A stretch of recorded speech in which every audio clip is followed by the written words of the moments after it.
Welcome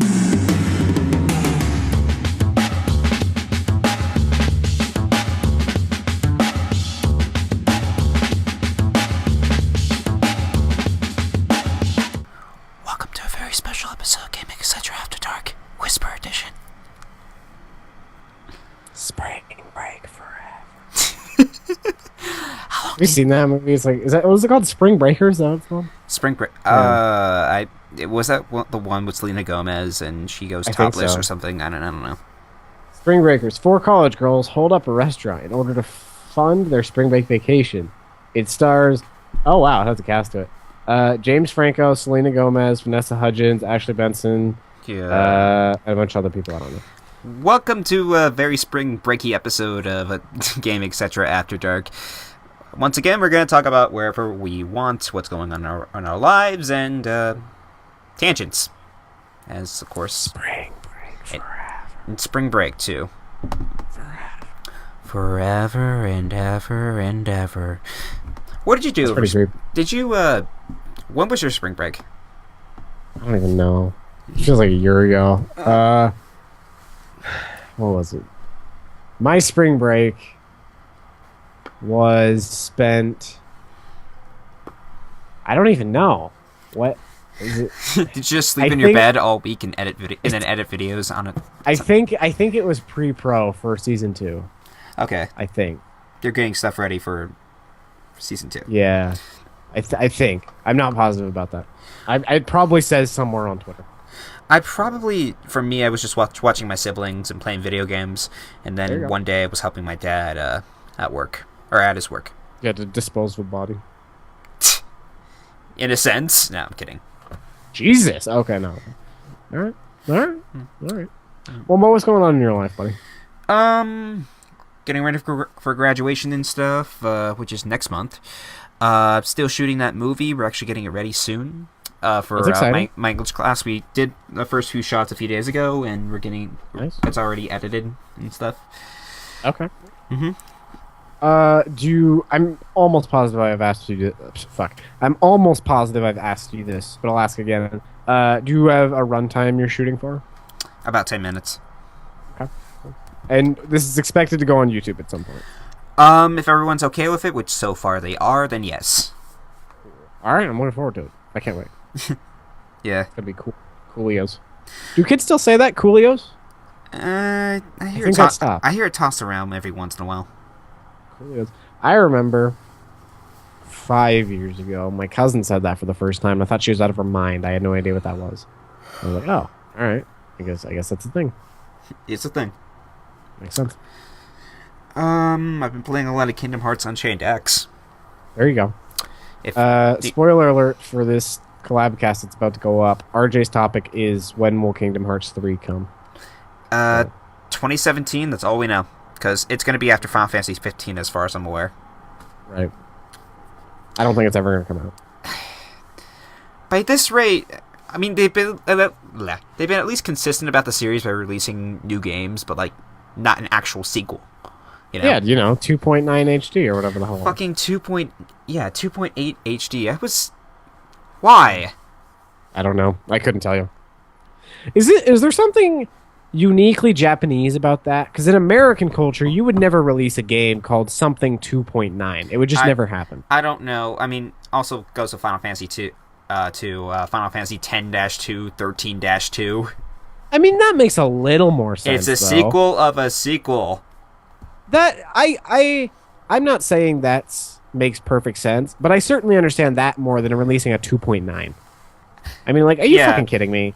For Final Fantasy's sake, there's each sequel has its own dedicated story, so it's a sequel to that story. Right, I understand that. I think that's a little weird from a naming perspective, but it still makes sense to me. But like 2.9 and 2.8... Yeah, get your shit together, come on. There's also Final Mix, the original, the complete... That's right, that was a thing. I forgot about that. If you don't know, Kingdom Hearts 1 and 2 had a Kingdom Hearts Final Mix 1 and Final Mix 2. Basically, this was a special edition of these games, which came with a bunch of extra stuff, new world, or as far as I'm aware, new worlds and new weapons and stuff. But it only came out in Japan. Interesting. Yeah, and now the HD editions, it comes with all that stuff. Cool Beans? Yeah. Steam McQueen's? Oh, that's a new one. Cool Beans, Steve McQueen's? Yeah, for you. I haven't heard that one from you. Yeah. I'm going out of my mind, Wombo. As I could tell. Yeah. You being very busy with a bunch of other... Getting a new college... Or going to a new college, I'm sorry. Yeah, that's exciting. Fucking Apollo coming out, which I can't wait. I'm definitely going to listen to... Because usually I listen to podcasts early in the morning when I'm getting ready and going to school. So... Sure. Yeah. Sometimes So listening to you guys, so... I'll just tell you, because one, stuff starts going up tomorrow, and two, by the time people hear this, it'll probably already be up. Yeah. Our two shows are, one, we're doing 13 completely distinct comedy sketches. Okay. But they're all in the same universe. So that's just, do with that what you will. So they, at first glance, have nothing to do with each other until maybe 4 or 5 in, and then you'll realize they actually have something to do with each other. Godzilla was in the very first episode. 6 episodes later, you see Godzilla again. Maybe. It's possible. And then the second one, which is proving to be a lot harder from a production standpoint, but so far we're winging it, and so far it looks like everything's fine. Cool. Is called Ride or Die, and that is myself, RJ, and Seth get in a car, we put a GoPro on the hood, we put a shotgun mic next to the GoPro, and we drive for about an hour, and we take the best 4 or 5 minutes of conversation, and we do sort of a compilation sort of thing. So it's like, I've seen some YouTube channels do it where they, it's like the, Uber drivers just talk to their, people, Yeah, pretty much. Yeah, except, I guess from a production standpoint, though, it's going to cost a lot of gas. It's going to cost a lot of gas. The problem we're running into is the shotgun mic doesn't plug into our sound recorder. The only thing we have that our shotgun mic can plug into is our $1,200 camcorder that we use for our other shows.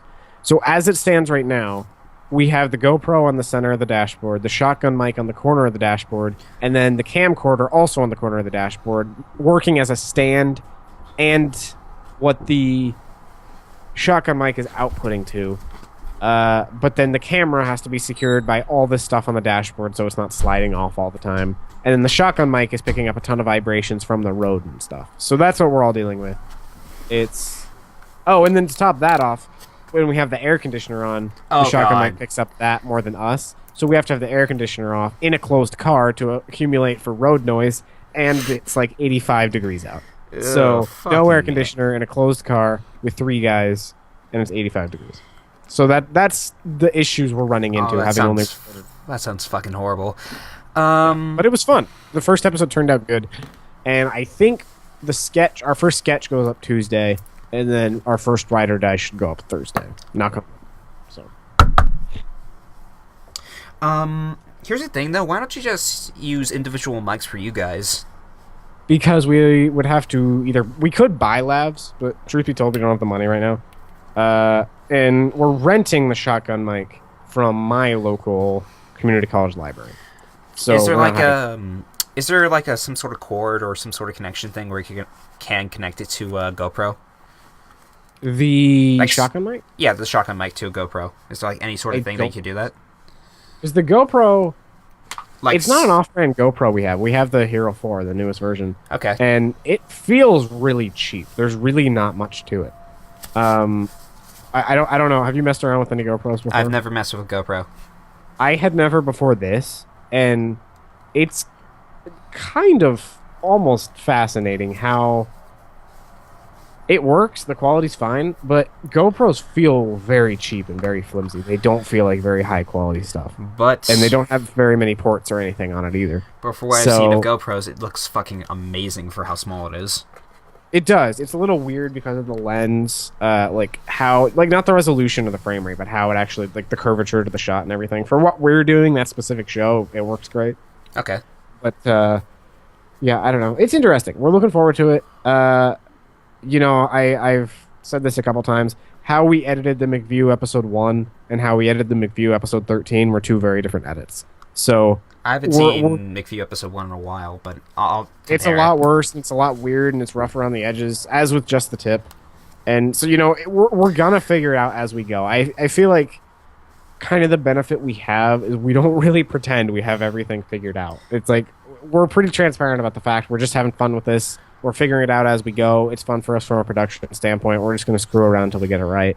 So Yeah, I mean, I'm sure the show is not really going to be what the show will be till probably episode 4 or 5, but we're enjoying it, and that's what's important. That's great. And yeah, we're getting Speaking there, so. speaking of which, though, are you gonna bring back like after a while, like to make View and Just the Tip after some time? There's talks of it. I don't want to see. We never even really finished our season for Just the Tip. Yeah, yeah, I was wondering if you're going to bring back Just the Tip just to finish it. It's like we had 2 or 3 questions that people wrote in that we just never answered. We actually did answer them. We recorded it and everything, and then our sound recorder once again just crapped out on us at the park. So it's not that the sound recorder is a bad quality. We actually paid a lot of money for that recorder. It's just the that wind. it's not made for outdoor use at all. It's made for studio use.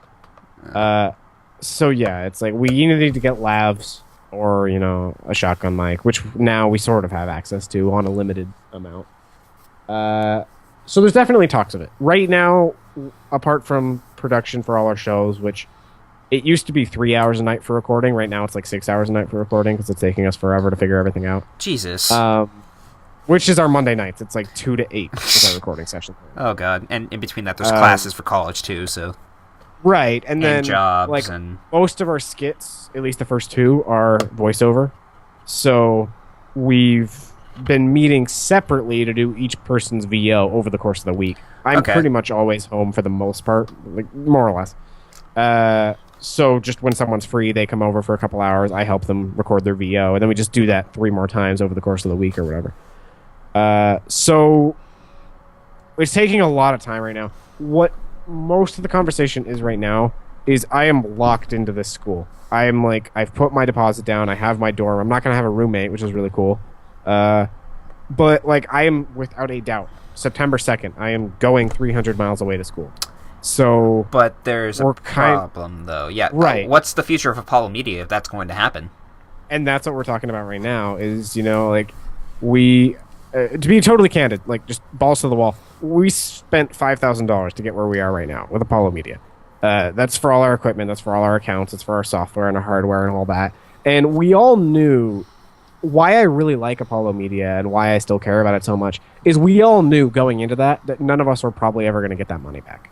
And we still went ahead with it. And I feel like that's kind of a testament to who we are. We were never doing this for the return. We were doing it because we wanted to be better and we had this cool idea. We thought we owed it to ourselves to see it through. It's the amount of dedication that you guys put into this, and now you're seeing the payout of it by just the amount of people who watch your videos. And more importantly than that, how much the people that watch us like us. Yes. And how much we can interact with them. It's like... Including myself, Yeah. I love your guys' content, so... We had a really good conversation the other day, the 4 of us. It's like, what we do doesn't, for the most part, have the capacity to go viral. It's like, we're not going to wake up one day and an episode of The McView has 1 million views. It's just not going to happen. We never expected that was going to happen, and it was never the plan for that to happen. The people that watch us, those 150, I think 8 subscribers, they all seem to care, and I think that's what's really, really special about us. And it's like I've always said, I have a lot to learn from a production standpoint, and there's tons of people with more numbers than me, but you can put the amount that I care up against anyone else out there, and I feel like that's kind of what we've accomplished so far. We're connecting with each individual viewer instead of trying to get as many viewers as possible. Would you like to see a percentage of PewDiePie's viewers just go over there and see what happens? It would. I mean, and you and I encountered this a lot back when I was streaming FNAF all the time. And that chat would get crowded. Oh yeah, but like when we got raided a few times, tons of people from Reddit or whatever. The first time I got raided, it totally spammed the chat, and I had no idea what I was doing, and there was only a few people that followed me on Twitch, so I freaked out and I banned them all because I had no idea what I was doing. But then the next time I got raided, and I learned this from another streamer I watched, he just talked to him. He was like, "Hey, Raid, how's it going? My name is this. I stream this. You don't have to watch me, but I appreciate you being here." And I did that night, and I got probably 25 followers on Twitch that night. That's awesome. And, like, treat them as people, I guess, is the best thing to say. Don't freak out. If that many people come in, don't think of it as, oh my gosh, I have to, get all these people and all this thing. Just be who you are, and the people who like you are going to stay, and the people who don't like you are free to go. And at the end of the day, and we've thought this from the beginning, we'd rather have 10 subscribers that care about what we do than 10,000 that just clicked on us and we're kind of in their feed for the rest of forever, I've never been sorta, kinda. Okay, the most viewers I've ever gotten on Twitch by myself is streaming Final Fantasy IX, and I've only gotten like 10 viewers at one point, which 10 live viewers. People don't give that credit though, because like my first stream with 10 viewers, it feels like a thing. You know what I mean? It feels like you're really doing something. Yeah. I know exactly how you feel. Like people give that enough, because like once your chat gets, the biggest stream we ever had was I think 63 viewers, and that was a FNAF something or rather. I was legitimately overwhelmed because I didn't feel like I was keeping up with the chat very well. Because I mean, people don't give streamers a lot of credit. It's, you have to play a game, you have to make sure the stream's running well, you have to keep playing the game, and then you have to keep up with the chat, and you have to actively respond to the chat. You have to make them feel like they're welcome. Like, you're doing a lot of stuff at once. So it's it's one of those things. Yeah. How did your first stream turn out? Not well. Hey, same. It was 3 years ago. I was doing it. This was long before anybody that is a member of our little internet family now watched me. Before Party too? Before Party even. I did a YouTube series called Godcraft. And the series of Godcraft was it's 3 guys that play Minecraft together, and there's a 4th guy with complete administrative control on the server, and he is the god. Okay. And every day at sundown in the Minecraft world, we have to make a sacrifice to the god of diamonds or raw beef or something. And if the sacrifice does not appease the god, all bets are off. He can do whatever he wants. Oh, God. And just have divine rule over our thing. And it was a really fun series, and I still think about it a lot. We went for about 13 or 14 parts. And what the problem was is our schedules just weren't lining up. It was getting harder and harder to record. Oh. So I said, let's take one night, let's sit down, and let's stream the whole thing, 9 hours, the rest of quote-unquote Godcraft. And we sat and streamed it for 9 hours with the intention of breaking it up and uploading it in parts as the rest of the series. But the problem was we weren't looking at the chat the entire time. Oh, God. So that was just our own naivete. We just hadn't streamed before, so we didn't know. And I looked at my email after we ended the stream after 9 hours. By the way, we beat Minecraft start to finish in that stream, 9 hours. Beat Minecraft. We beat the whole thing. From spawning in the world to beating the Ender Dragon. We did it as a foursome. Oh, okay. As in that technicality of beating... Because you can't technically beat Minecraft. I mean, you beat the Ender Dragon in the credits roll, so... yeah. But, yeah, we didn't look at the chat, and I had all these emails and Facebook messages at the end of, like, just seeing from the whole thing. It's like, oh, why didn't you check your chat and all this stuff? And then that led into this whole... Right, and then that led into this whole fake partnership I was offered by a MCN on YouTube, and that's kind of a story for another time. Oh, you got it. Yeah, we'll definitely talk about it in a different After Dark, because, wow, fake partnership. It was like... It became really clear to me in the first 24 hours that it was fake, so I refused. But Ryan still thought it was real, and for 3 months he kind of got taken for a ride by this one guy. That's this whole other story, but that was fun. We'll definitely talk about that later. Yeah. I go off on a tangent because I care about this stuff. But to answer your original question, we're talking about what's going to happen to Apollo Media when I leave the lot. There's talks of, maybe... to be totally honest, maybe they just go on without me, and I'm okay with that. I started this to be better and to learn more about production, and I feel like that's good. And so to be able to watch what they do as a fan, I feel like would be really cool. So I honestly would be okay with that. There's talks of me handling our social media and our business stuff, and then still editing our videos, but they still do the production here. Yeah. And there's talks of maybe we just completely go our separate ways and we just call it quits. And so we're talking about that a lot. Aww. Nothing is decided. Well, we have not officially decided on anything, but that's at the forefront of our head. I mean, like, it's 4 months and 1 week until I for sure, without a doubt, am leaving. So that's kind of scary. But, yeah. We're taking it one day at a time. Right now, Season 2 is our focus. We want to make Season 2 as the best we possibly can. And then after that, we're going to take a 2-week break and decide, do we want to do a Season 3 and then decide what we're doing? Or do we want to decide sooner rather than later? So, I would love to see a Season 3, but...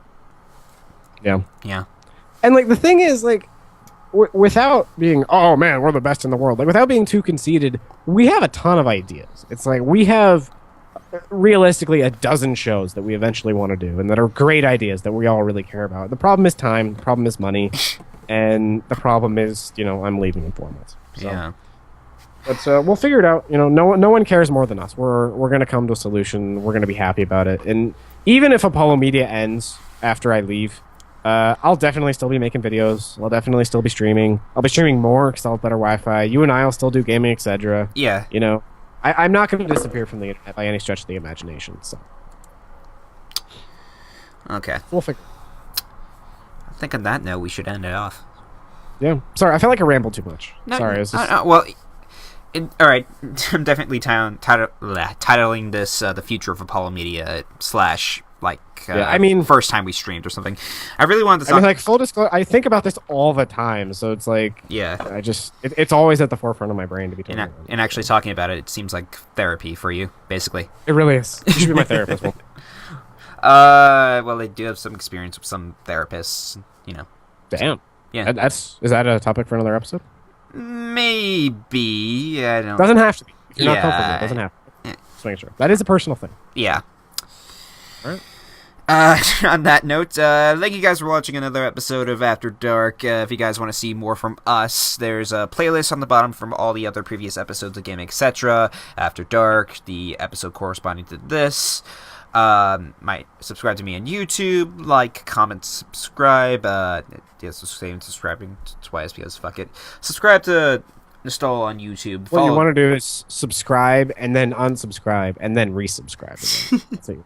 That's one way to do it. It's like people on Happy Wheels. They say rate 5 stars or 4 stars if you're mean. I never really got that. I don't know. I'd rate 0 stars if I was mean, wasn't I? Yeah, that's kind of, or 1 star. Right, that's true. Follow Nostal on Twitch. We do the show live at Sunday live. Spring forever. We're gonna be doing this live at Nostalgineers. I'm sorry, I can't do that. Nostal's Twitch page, 8 p.m. Pacific Standard Time every Sunday. Apollo Media, of course, what we've been talking about, or what mainly Nostal has been talking about a lot. Yeah, I ranted a little bit. I don't mind. Still creates a bunch of content for us. So yeah, woo, yeah. That's about. Have you ever thought, Wombo, just about the sheer volume of stuff we make every week? Isn't that kind of crazy? I know, right?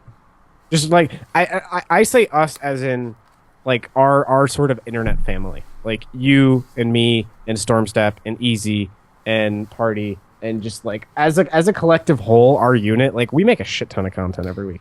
Yeah, we have our own individual things going off too. Yeah. Yeah. The internet age, Wombo, we're living in it. We're a part of it. Yeah. It's exciting. Definitely.